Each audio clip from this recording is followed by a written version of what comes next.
Well, hi. Sorry we're a little bit late there and not all together. We had some connection issues, things going way wrong. Had to go on the internet, search for how to get around it, type in a custom URL that they give you, and there's like a little server code that you give it, and I saw somebody said, no, you erase that code, and you type in a different code, and I did that, and it suddenly got us connected. So I have no idea what happened, but our Facebook Live streaming was not working, so we had to hack it. Well, there you go. So I've been working on that for the past 20 minutes or so, 25 minutes trying to figure out a way around that. So, hey, welcome to A Valid Answer. Sorry we're a little bit late today. My name is Scott. This is my friend Marshall. I am a conservative, capitalist pastor, and Marshall here is a liberal, a socialist liberal atheist. Yes, yep. We discuss all kinds of things. All the time, from politics to religion to sci-fi movies to, well, we don't do all that as much, but we have done that. Last week, if you saw last week, we posted a video of us making our predictions for 2019, and it was kind of just around political stuff. We probably should have made some predictions too about, who's going to win the Super Bowl and stuff like that, but we're not really sports people. I'd be clueless. Yeah. I'll leave that to you folks. Yeah, it's like, so who do you think is going to win the Super Bowl? You're like, I don't know, who's playing? The Patriots? I don't know. Oh my right? gosh. Denver? Yeah, I don't know. So the reality is the reason why our computer wasn't working is that it looks like the government shutdown affected us as well. Maybe that's what happened? Well, there you go. That is today's topic. But yes. I don't like the term government shutdown, Oh, Scott. Really? Why not? Because the government isn't really shut down. Have they stopped collecting taxes? Have they stopped policing people? Have we stopped dropping bombs in other countries? A few apparently, but not all of them.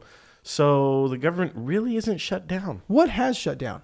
Well, basically, certain services are considered non-essential. So, like certain departments at NASA, for example.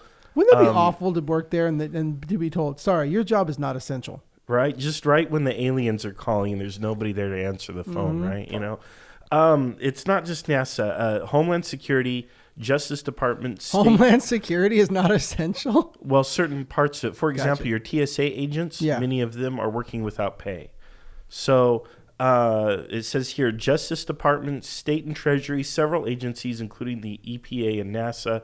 Also, you have to figure... IRS was not on that list, was it? Well, if you are waiting for a tax return, you're going to be waiting a while longer if the shutdown goes on because they won't process your return during a shutdown. So... in all, about 800,000 government workers are impacted by this decision. That would also include people who work at national parks. The national parks are having quite a hard time dealing with all of the people coming through because they don't have all of their staff. They might just have to close, right? Exactly. And as well as monuments, things like veterans memorials and other monuments may also be closed. About half of the workers are furloughed, which means they don't work, nor do they get paid. So they're completely out. The other half will be paid when the government resumes operation. However, we don't know how long that's going to be. Because now, do all of them or any of them get back pay for the time that they did work? The ones who work, the other ones who are furloughed are not going to get any back pay. Yeah. So the ones who they're basically hourly workers who aren't getting any hours, and the other ones are essentially they're in a lot of trouble. And then you also have people who, if you rent and your landlord isn't going to understand, that's a problem. If you have a mortgage and you're going to miss a mortgage payment, that's a huge problem. This impacts your credit, and credit scores can be impacted for like up to a decade. You miss one payment, boom, that hits your score for a decade. Yeah. So a lot of people who are not on one side or the other of this immigration debate, which is what triggered all of this, are paying a huge penalty. Well, and a lot of ordinary folks are going to pay a penalty. Whose shutdown is this? Drags on. Well, President Trump is insisting.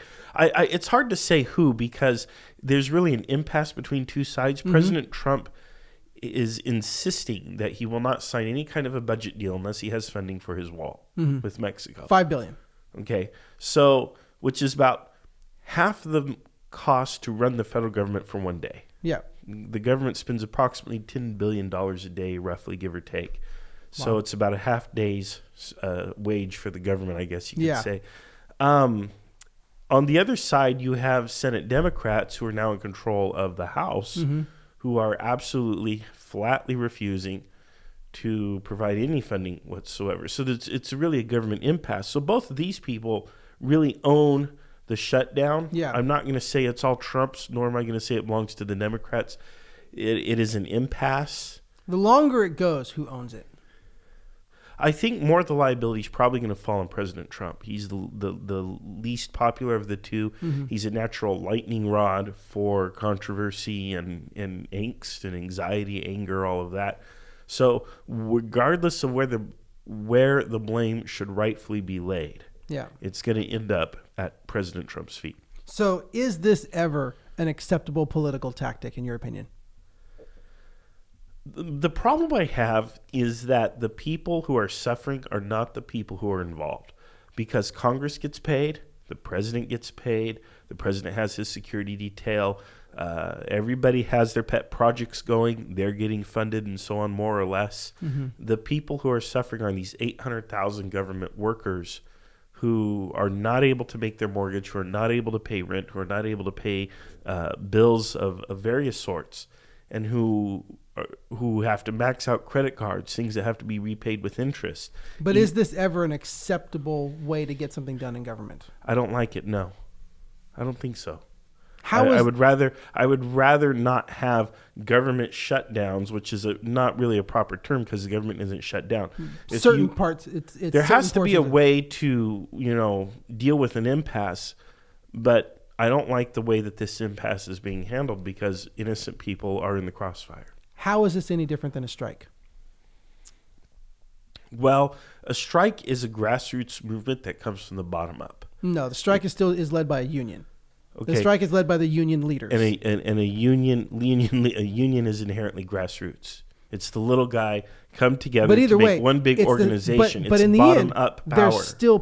there's still thousands of people, depending on the size of the strike, who aren't making their mortgages, who are having to rack out their credit. The same thing is happening. Does that still bother you if it's a strike?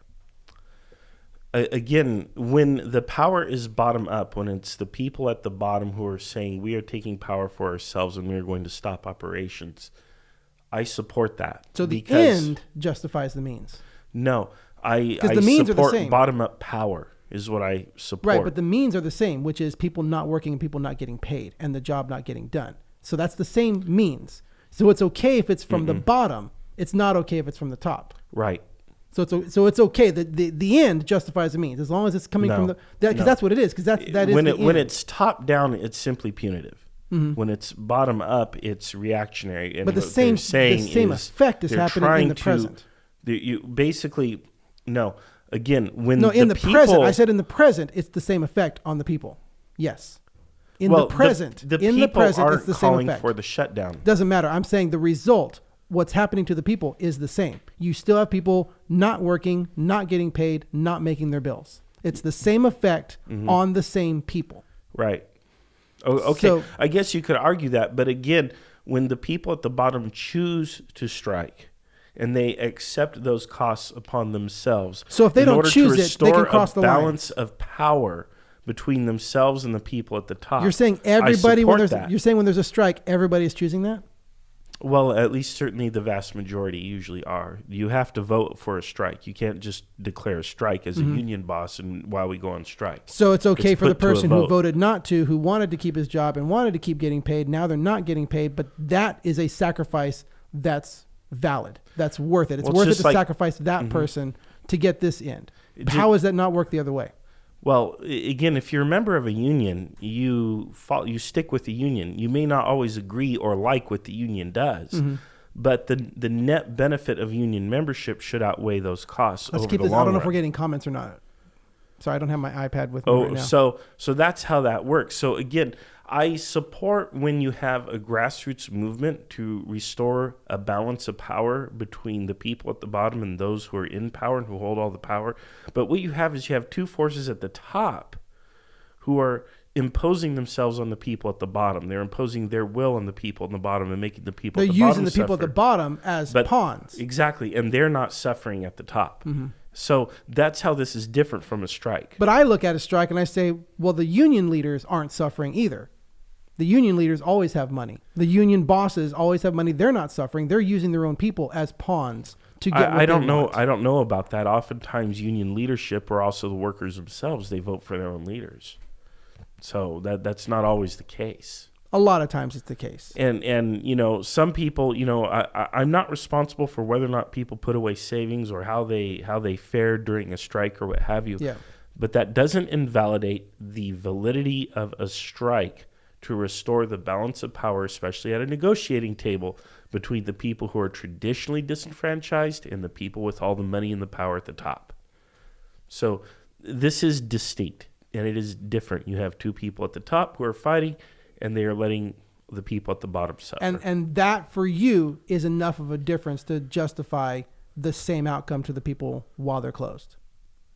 The same thing is happening. You made a point. You're saying you made the point that it's wrong for what the government's doing because people are having no money and they can't make their mortgage payments and they're going to have bad credit. That same thing happens in a strike, but you're okay with it because of the origin of the strike. You're okay with it because the people themselves are choosing that for themselves. Not all of them, but the majority of them are. And again, the net benefit is greater and outweighs the cost.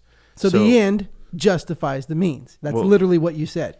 The net benefit outweighs the cost means the end justifies the means. Well, the problem with that phrase, the end justifies the means, is that it's not. It's that you don't want to own Niccolo Machiavelli, is you can construe that to mean anything, and I don't want it to be construed to mean just anything. I mean it in the case and the context in which I am speaking, and in that only. So I'm not saying that the end always justifies the means. Not always. I'm saying in this specific example that you are offering, yes, it does. Because that's how a union works. Everyone pays dues. If the union go on strike, everyone goes on strike. And if that means everybody doesn't get a paycheck for a few weeks, and that means everybody doesn't get a paycheck. But the end result should be a new contract, better pay, better working conditions for the people at the bottom. And that's how a union works. And as long as that happens, I'm okay with that. But what you have here is you have two people at the top or two groups at the top who are arguing, and there's no benefit, there's no payoff for the people at the bottom. So if two sides can hit an impasse and cannot come to an agreement on this, what's the solution? I mean, if this side says we will not pass a budget with this included, and this side has the power to say, I will not approve what you write. I will not approve what you put in if it doesn't have this included. And it is an impasse, and both of them are a rock and a hard place. What do you do to encourage them to come to an agreement? What power do you have? Is the power of people not being paid and the growing anger of that a motivation to get them to move? Mm-hmm. There's not a lot. Not here in the United States, and as long as we continue to pay our congressional representatives and the president, even though President Trump isn't accepting his salary, he's donating it, as I understand. Yep. But as long as they don't feel pain, but do you think they would feel pain if they don't get their $150,000? Do you think they're really not going to feel most pain? Most of them are millionaires, so probably not. Now, I like what the Roman Catholic Church does when they're trying to elect a pope. And when the cardinals of the church get together in the papal conclave and they try to elect a pope and they can't come to an agreement, well, after a while, they leave him in the conclave, they lock him up in there, and they bring in cots. And they start to reduce the food and the amenities until they're down to bread and water. And I don't know that has happened in a very long time, but the protocol basically requires you simply cut them torture. Off. More or less, until they get their heads out of their butt and come to an agreement. So there's a cost that they have to bear, which will inspire them to come to a new compromise in the impasse. In this case, because our congressional representatives and the president really don't suffer a consequence from what's happening, or until they do suffer a consequence, the impasse will simply continue. Are they suffering a consequence of political capital? If this is really that negatively seen on Trump, is he losing political capital by doing this? And is he feeling, and ultimately will he feel that pain enough to change? Or is Congress, or if it gets turned around and everybody believes that Congress is the one that's, well, you're in control and you're not, the way they've worded it in the memes that I saw is, here's all these hundreds of Republicans who voted to end and here's the hundreds of Democrats who voted not to end the shutdown. It's how you word it. If you can word it that way, you can paint the other side as the bad guy by saying, we want to end the shutdown. Let's pass the law with this. And you can spin it however you want. Is political capital enough of a pain for any of these people to motivate them to move and change. I don't think Trump can fall much further. He's fallen as far as his base, and his base is not going to leave him. Mm-hmm. So the moderate pain Republicans could fall on the new Congress. Well, it depends. I think it will fall on the old Congress more than anything. Mm-hmm. The old congressional representatives in particular are already faltering. They are losing popularity, particularly on the left. I can't really speak for the right, but I know people like Nancy Pelosi, very controversial even among Democrats at this point. Mm-hmm. And while she's still a darling of the mainstream, there is a growing progressive and radical far left movement that is ready to get rid of all of them along with the Republicans. And that movement is growing. The progressive movement is growing. And that side of it is saying what? Keep hold on the shutdown and don't give in? Or is that side saying, look, just give them what they want, let's get people back to work? I haven't heard any kind of a statement from either side. The only person is Ocasio-Cortez, who has mentioned that Congress should not receive pay during a government shutdown.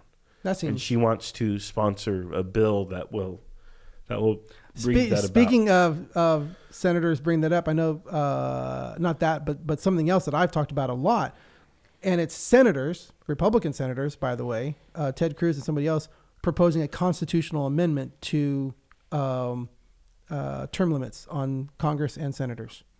Have you seen that come up? No, but that's fine. That would be great. Let's do that.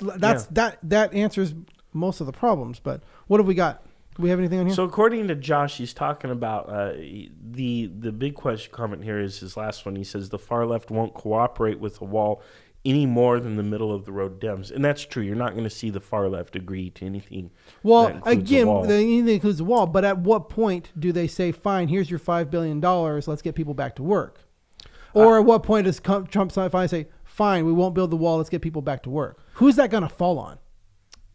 Yeah, I don't know. Who should it fall on? Well, in your opinion, again, the leadership on both sides at the top. So the Democratic Party leadership, as well as President Trump, the people who literally met yesterday in the White House and who still didn't come to an agreement, that's who it should fall upon.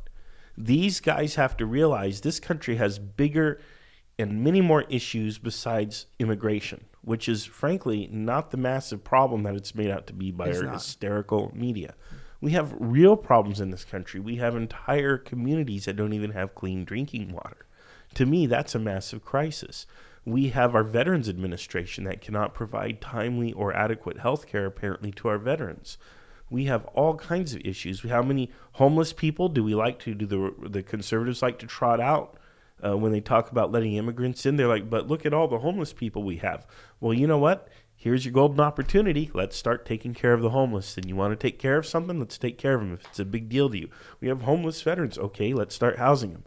But there's no movement on those fronts either. Mm-hmm. And that's the heck of it. So I think this is mostly political theater. There are 800 million fellow Americans who are paying the consequence of this, and many of us across the board are also going to face consequences in ways that we can't imagine, especially with tax return season coming. If you don't get your tax return, how many people plan on getting that tax return to finance a vacation or to pay down a bill? Oh, sorry. Yeah, people are counting on it. Now, granted, if you do your taxes just right, you really should get a return, and you really shouldn't have to pay a whole lot. And the really smart people actually don't give the government a loan. Right. They don't pay anything to the government. They put it all in savings. Then when it's time to pay, they just pay, but they pocket the interest if they're really smart. But that takes a lot of discipline. But the bottom line is the impasse has to be resolved, and they have to keep doing rounds back and forth until they can figure something out. I do not know anybody on the left who is sane, who disagrees with the fact that the United States has a right to manage immigration. Everybody seems to universally agree, more or less, that the United States has the right to defend its borders and to manage immigration. Yeah. The dispute is over how to do it. Yeah. we actually do it. And when you get into the nitty-gritty details, I'm sure there's plenty of room for negotiation. A wall, first of all, I don't know anybody, even on the right, who argues that building a concrete barrier across 2,000 miles of floodplains, and other types of terrain is even a practical or realistic or necessary solution. So that right there is a hill that is bizarre to me that people are dying upon that hill. There are ways to patrol and secure the border that don't require building a wall, and I don't think $5 billion is going to cover. No, I think if it's costing how much is this stupid high speed rail thing costing in California? Oh, I don't know about stupid, but all right.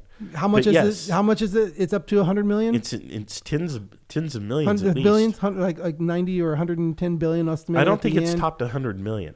No. I mean estimated once it's finished. Like this current portion is like in the 20 something billion or something like that. Or that sounds a little high to me. 11 or 12 billion, the current portion. But they're saying all the way through once it's done. I can't imagine that a wall 2,000 miles long is going to cost $5 billion. It's probably going to balloon. Now, Vince comments something that illegal immigration is the main reason wages haven't risen in 2 generations. No. Poor people are not the reason why you are poor. The reason why you are poor is because the people at the top continue to capture all of the gains in worker productivity over the past 30, 40 years. Why would this be out here? Illegal immigration is the main reason wages haven't risen. Because that's what the media on the right likes to tell you. It's propaganda. It's shifting the blame from the people who actually have the power, who actually write the checks, who are actually hoovering in all of the money and all of the money on Wall Street, and shifting it to the people. Oh, hey, they're after your breadcrumbs. You better watch out for them. No, I think he's talking about that the idea that people coming in and keeping the wages low because they're coming in and can be exploited. No, I don't think the numbers are that high. In terms of the number of people who are here. I mean, again, these people are doing a lot of low-wage work. They're working in the fields. They're working in construction. They're working in certain industries that are not necessarily well-paid to begin with. Mm-hmm. They are not going to have a substantial impact on the median wage in the United States. Certainly, if you are a middle-class wage earner, you're much more likely to be replaced by automation than an illegal immigrant. Right, but automation should be what you should be looking at. By flooding a market with low-wage workers, are you not now creating an environment because of supply and demand? You've increased the supply of low-wage workers, so now the demand for them is cheap. That's economics, right? But you're correct. Isn't that that could be made for this argument that Vince is saying that's one of the reasons why the wages are still low, because you flooded the market with all kinds of workers who will work with low wages. The wages don't have to come up because you have a flood of people who will take the minimum. Right, and that's literally David Ricardo's iron law of wages, more or less, in a nutshell, which is a 250-year-old economic, law, if you will, that he identified. But where I take exception is the word flooded. I don't believe these people have flooded the labor market. They may have flooded certain sectors of the labor market. They certainly have not flooded the labor market in the United States. But certainly in the Southwest. Certainly Arizona, Texas, California, certain sectors New Mexico. Perhaps, but not across the board. The bottom line is the minimum wage has not increased in decades. In well over 10, maybe almost 20 years, we haven't had an increase in the federal minimum wage.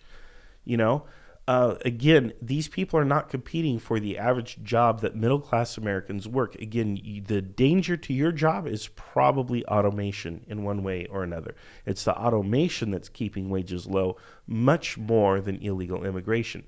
And so we need to tailor legislation to deal with automation. Now, I'm not saying automation is bad. Why do we need legislation to deal with automation? Technology produces leisure. That's what a lot of people don't comprehend or understand, but technology produces leisure, right? Consider digging a ditch with your hand versus digging it with a shovel. You're going to dig it much more quickly with a shovel. And he's pointing because there's actually a shovel over here. There really is a shovel here in the studio. Why is that? We'll tell you later. And the bottom line then is, if the work is going to be finished, 3 times as fast, then who gets the benefit of that extra time? That's leisure. And the problem is that leisure is not being distributed. It's being hoovered up at the top. Leisure should be distributed. We should have a shorter work week. But who's paying for it? What do you mean who's paying for it? I guess the workers are, since they're not receiving the benefit for it. No, that's not receiving. Who's paying for it? Paying for what? paying for the development of the automation? Paying for the automation. Who's paying for it? Well, who's actually doing the work? No, who's the paying labor for it? Who is paying for it? Well, obviously the people who have the means to pay for the automation. Okay. So they're paying for it. Why can't they benefit from the leisure they're paying for? Because they're not producing the wealth. All wealth is produced by labor. And So so what? what we should see is a shortening of the work week, going from 40 hours to 32, let's say. But that's not happening in this particular country. In other countries, it's happening. But why It's should it not have to happening happen? here. Because I think that's fair and just. Again, wealth is produced by labor. It is not produced by people because they own It is produced things. by labor that's paid for. Again, wealth is produced by labor. That is period. paid for. Period. End of sentence. That Whether is it's paid paid for. whether it's no, apparently not. The government shut down. These people aren't being paid for their labor. 400,000 workers are working for nothing. Because So why not? Because they know the ones who are working, they know they're going to get it back. They are not working for nothing. okay, They know they're going to get it back. wealth the is produced by labor. the furloughed ones are not getting paid, and they're not working. So they're not Right. working for free. The ones who are working for free will get paid. So they're not working for free. They're working delayed pay, but they're not working for free by definition. That's correct. Yes. Okay, so nobody is actually. You said 400,000 people were working for free. Nobody's actually working for free. Well, until they get paid. But the problem is when they get paid, they're not going to be paid the interest and the penalties. They're not going to be given extra money to cover the penalty on their late mortgage payment. They're not going to recover their credit rating. You know, if they have overdraft fees, the bank isn't going to reverse their overdraft fees. Mm-hmm. So they really are paying, you know, even if they are going to get a paycheck in a month or 2 or 3 or however long this goes. Yeah. But is that not one of the risks of having the job that benefits so much? Tell me a government job that doesn't have great benefits. Well, and every job, you know, has some risk to it. Yeah.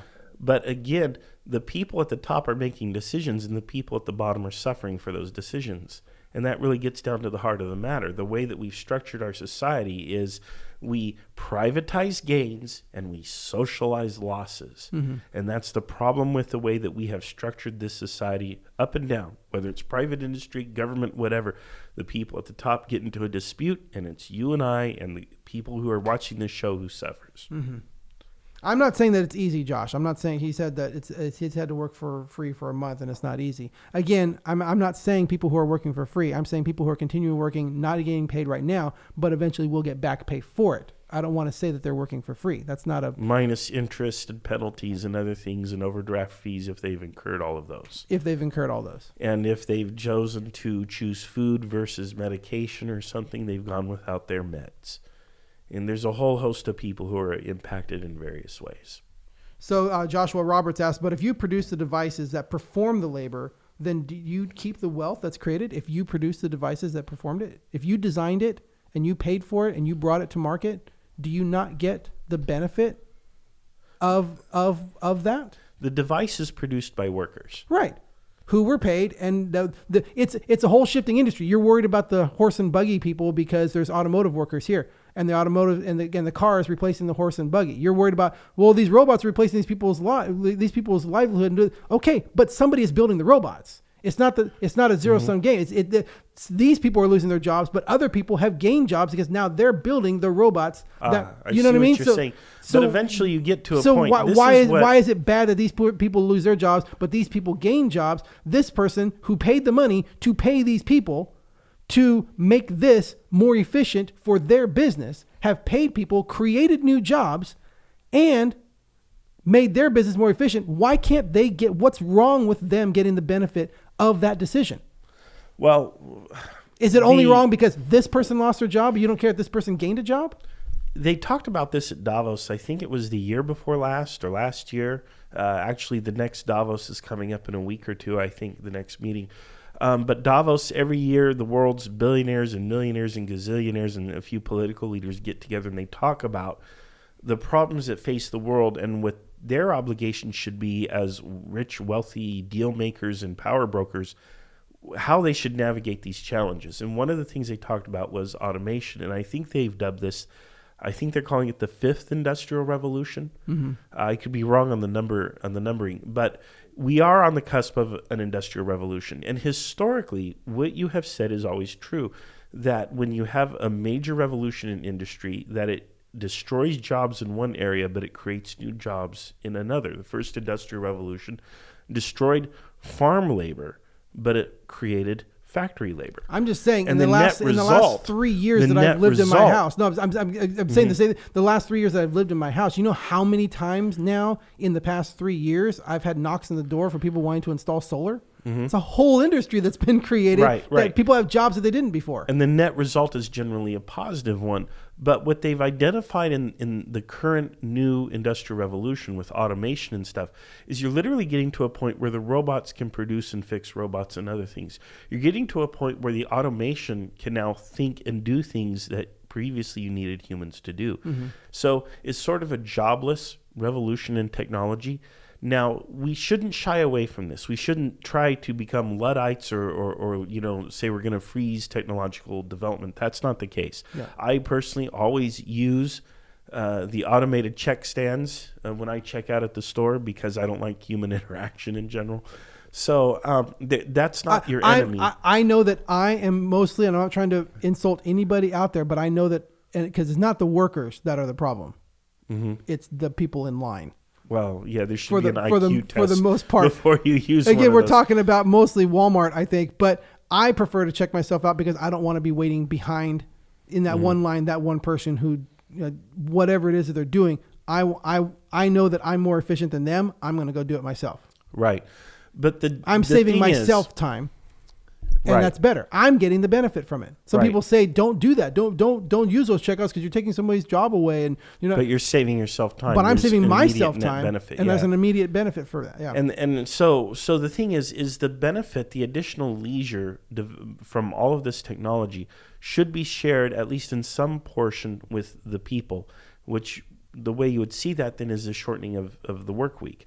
You might see where, there's no reason. There's so much wealth in the world. There's no reason why we have to work a 40-hour week anymore. We could work a 30-hour week and create another job, and somebody could work the other 10 odd hours or whatever while they go to school or whatever. There's any number of ways that we can slice and dice this. We can give everybody a month off and create a 12th of a job there. And when you do that, but you're not taking into consideration the cost of hiring new people, and it's a huge. If one person can work 40 hours to do this, there are additional costs of training that person, of all this kind of stuff. So you're going to tell businesses, instead of one person, you need two people. So you're going to get the same amount of work done, but it's going to cost you this much more money to do it. Why? What's the benefit to the company to do that? Again, I'm talking in macroeconomic terms, and I'm talking about structural inequality in the system and how we choose to build or create or engineer the system, if you will. And I'm saying we need to re-engineer the system. I'm not really concerned with the short-term cost. Well, it's going to cost more to hire an extra worker. That I'm in broad strokes here. No, I'm saying strokes. To maintain multiple workers. It costs more per worker to maintain a worker. But also we're automating. So if we're automating, then you're not really putting in a worker, you're just putting in a machine.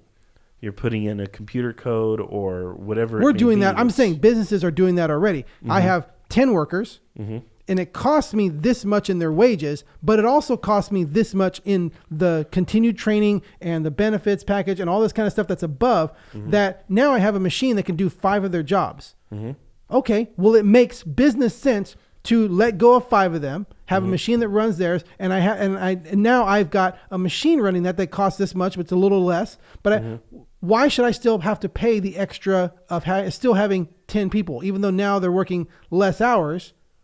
But so you're saying we should go to a 30-hour week, but people should still make the same amount of money that they did. Right. So now I got to innovate, create this automation, and you want them to not lay off the people that they replaced. What business sense does that make? You have to do something to sustain the economy. Well, do you want capitalism to collapse inward on itself? If you are not paying people money to buy the things that you produce, eventually capitalism will break down. Capitalism is bent on consumption. It requires consumption, mass consumption. And so if you are not hiring workers and if you are not paying workers enough to buy the things that they produce, then all of a sudden you're going to have a whole bunch of productivity, whether it's by robot or human, Mm-hmm. but you're not going to have anybody to consume that productivity, and there goes the whole system. But so if you want socialism, that's how you get socialism. But again, you're coming from the idea that here are these jobs, now they're going to go away, and there will be no other jobs that these guys can fill. There will always be jobs that they can fill. But there will this always is be what- industries that then this creates another industry, and another industry sprouts up. You're sitting there saying they will lose their job, and there are no other jobs for them to take. That's the warning from Davos last year. From 1 year ago, that was the warning at Davos, is the trends are we are not creating new jobs at the rate they are being eliminated. That's the warning. That's what makes this industrial revolution different and disconcerting to the people who are empowered. So the answer, your answer, instead of let's develop and find new ways to employ people, your answer is no, let's just pay them money to live. We have to find some. No, I'm not saying that people shouldn't work.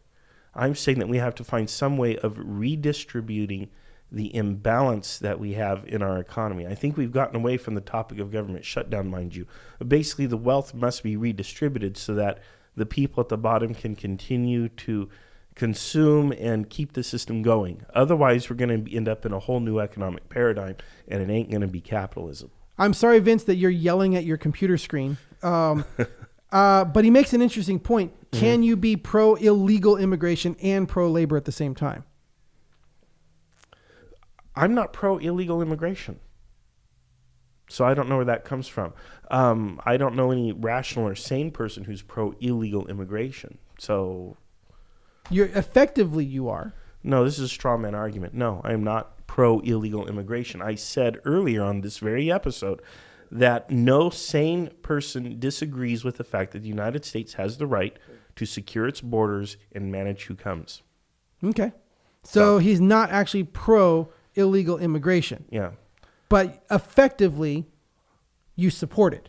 The policies you want support illegal immigration. You are either a Native American or your ancestors are refugees or immigrants. We are all from refugee and immigrant stock unless you are a Native American. So unless that's the case, Josh, understand I don't understand the disdain for people for immigration and immigrants. I don't believe that there is a disdain for immigrants. There is Okay. a disdain for illegal. Well, it's immigrants. shared. It's mutual then. Yeah. So, but again, should there be, Josh is saying this here, should there be a better system to verify worker eligibility? Yes. That Yes. there should be a greater punishment for people who hire illegal immigrants. And yes, Vince says that I am arguing against the wall. And I'm arguing against the wall because I feel it's an impractical solution and it focuses on the wrong problem. And I don't so know what that I Josh can... just said, Yeah. that we need a different system of dealing with immigration. That's what I think we should be focusing on. We need to reform the immigration system altogether. Gotcha. I'm thinking, because again, when I look at the wall on a practical sense, even if it's a 30-foot wall and it goes 30 feet deep, really going 30 feet deep is more important than going 30 feet up. Really, when you're building the wall, most of what's happening again, I'm talking about areas that are around Tijuana and on the really highly concentrated areas. There may be areas where constructing a wall makes some sense. There are hundreds of miles where there's nothing.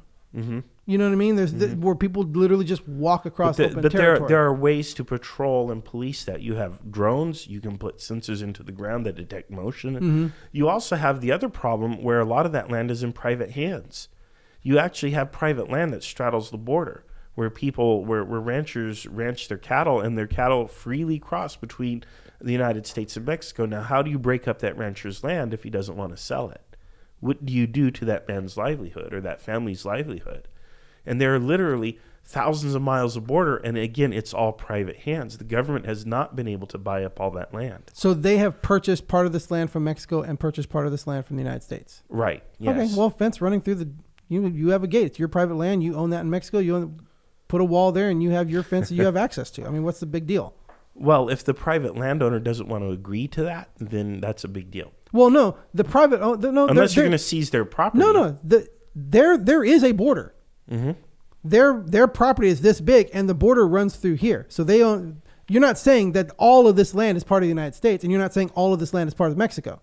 Right there is a border, a national border, and he owns this part from the United States and owns this part. If the United States says we're putting a wall through the middle of it, there already is a delineation there that the United States has the right to do it. No. Yes, they have the right to do. They have the right to put that there because that's property in Mexico. You own that property in Mexico. You own that property in the United States. But the border between it is the United States. They have control over that border. But that doesn't mean they don't. The but they don't control the private property. So again, that there's two pieces of private property. It's not one piece of private property. It's this piece that was purchased that belongs to the United States, and so it's not. It's delineating the two pieces. The country, I believe, the sovereign state has the right to put that wall up in there because it is two pieces of private property. So not one. Even if the private landowner disagrees, he has two pieces. So what of are property. they going to use? Eminent domain? What's the legal justification for doing that? Nobody's disputing that. Yeah, there's a border, and the United States has some right to control the border. But what does that functionally mean?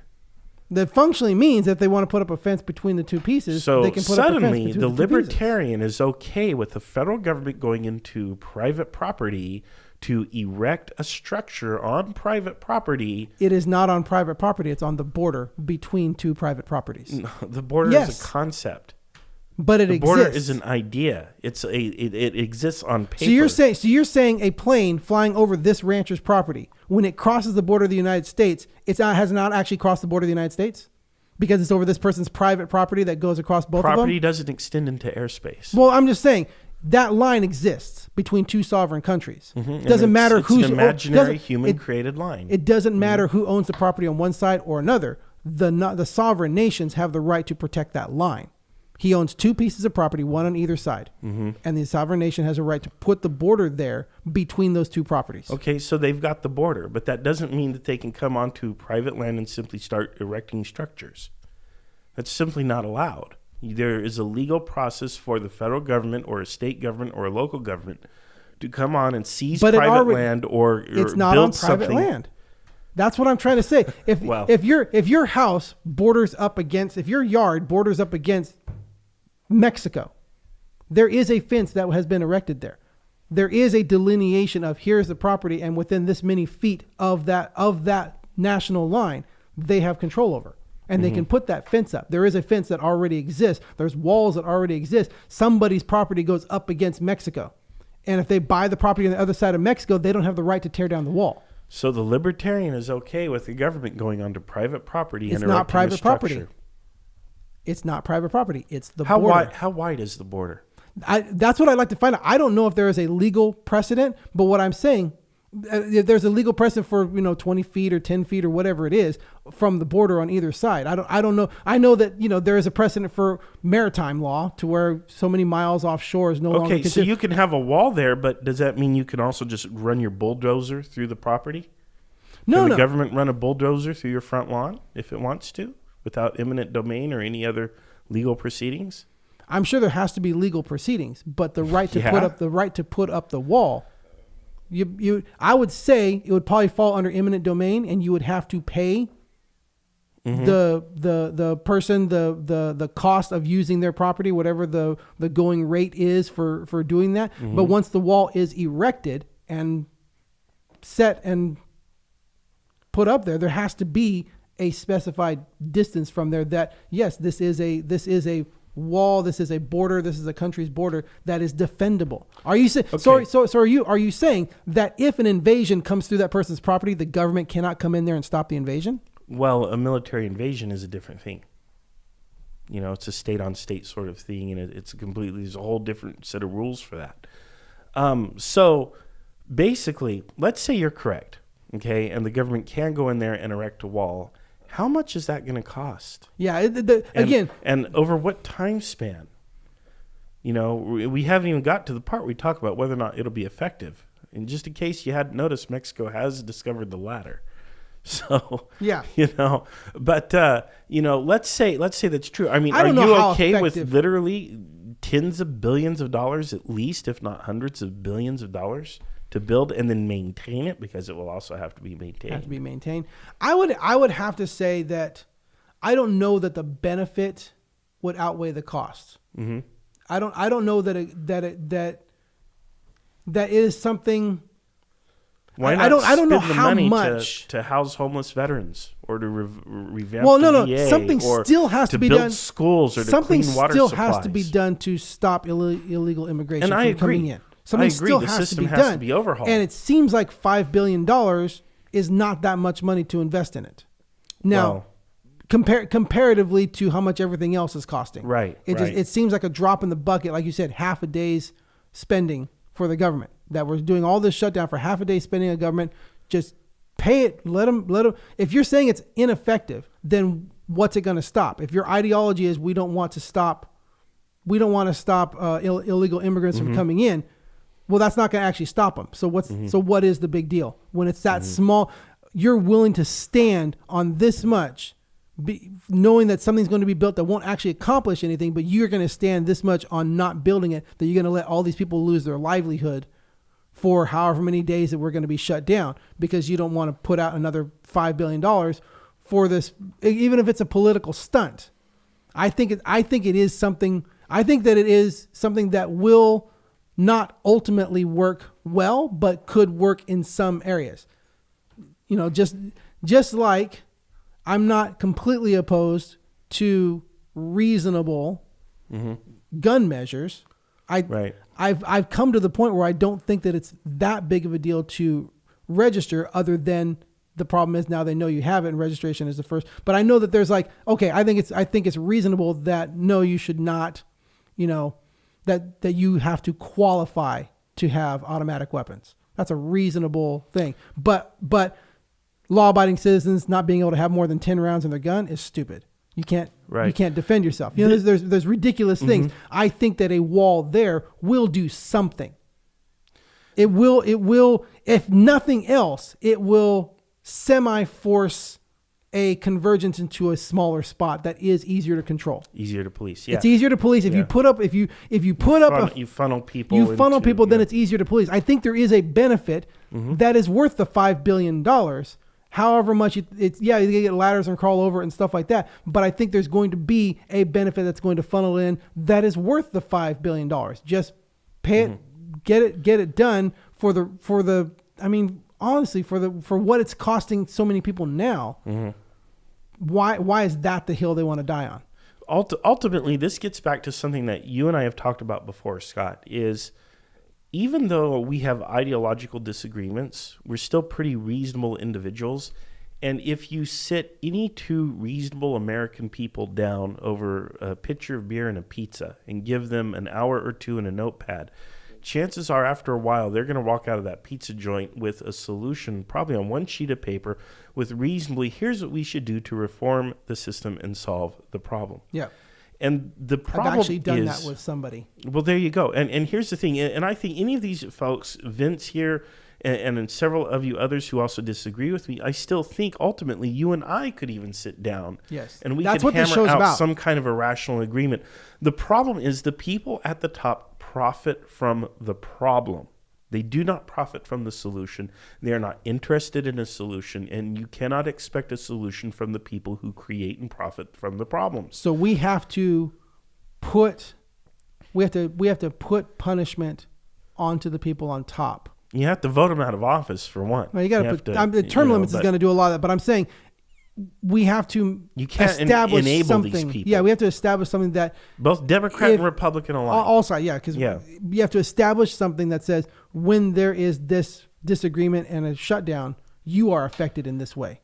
Right. They have to suffer the don't sanctions. Go like literally. Right. The session never ends. The session doesn't end. If you want to go home, or if you walk out, now that's one of your votes that are going. But we're going to have a vote at this time. We're going to have a vote every day until this is done, and you have to be here for that vote. Well, I would just as soon lock them in the chambers, right? But I'm just saying, don't leave. Yeah, you're going to get bread and water until you figure out a way to resolve this impasse. We have a solution. It is a random computer program that announces a vote in 10 minutes. And however many people are there, the vote is counted. Well, there you go. You know, it's just you don't know when you can take a break. You don't know when you can go home. You basically got to stay there, and it'll just keep doing that until there is a majority vote, and that is set, done. So they have to be there. Their people have to be. I love to actually. What comes to mind is there's a movie about something like this that happens. Was it Amazing Grace? Basically, it's depicting what happened in England when their parliament outlawed slavery in the 18 something or other, and it was around the guy John. I can't remember his name, but he was a slave trader who eventually found Christ, and the song Amazing Grace. Wrote the song Amazing Grace. And it's about, but basically what they did was that they got enough of the opposition out of the chamber and then suddenly, surprisingly, brought this thing up to a vote that would affect slavery. And there was enough people on their side knew to be here, and the other side didn't know to be there. And basically, there was more people here than there were on there. They gamed the system. And they gamed the system. Yeah. And that's basically what needs to happen in this. That there's going to be a vote randomly controlled that suddenly in 5 minutes there is a vote, put it in, and now however many are there. I mean, that's like a sudden death overtime. And that just continues until there is a vote, and they suffer. The people in the chamber whose job it is to hit the vote button, and it can only be done. They cannot be done by an aide. Has to be done by that person. They suffer until there's a solution. Let's do that. I agree. And so I don't care to game the system. I do want all parties at the table, and that includes the president. I want all sides to have a voice. I don't want any their side voice will still be there. To be disenfranchised in any way, shape, or form. Even those of you who completely and adamantly and ideological disagree with me. It does not take away their voice. It does not vote. It doesn't take away their voice. It gives them a motivation to get it done. But I would support putting a lock on the door from the other side. Well, that's what I'm saying. This effectively does that. You're going to continue to vote and work this out, and you're not leaving, and you're going to get bread and water. Yeah, this effectively does that. And no pay. This effectively does that without having to say we are locking people and torturing them. We've just solved all the problems of the United States. One podcast. Let's forget building the wall. Let's build the system that does, that works the way it should. Simple computer program that caused them. Gosh, we've gone quite over on this one. We did start a little bit late, but gosh, thank you so much, guys, for joining us. Thank you everybody who participated and joined in on the discussion. We love these discussions. We want to keep this up. We'll try to figure out what our technical difficulties were so that it doesn't affect us in the future. Now that I know this workaround, if I hit this problem again, I should be able to just do that workaround. So.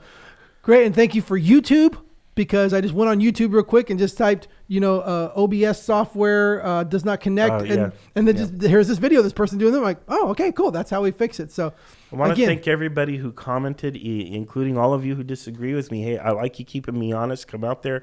Don't yell at the CPU. Yell at me. I deserve it. So, get on here and yell at him, and that's great. But until next time, we're here on Sundays at 5, Mondays at 4. We'll catch you tomorrow, same place, kerncast.com. You can find us at Valid Answer. Tomorrow. 4 o'clock tomorrow, and kerncast.com or kerncast on Facebook, a Valid Answer on Facebook. Until next time, see you guys later. God bless. And we'll see you later.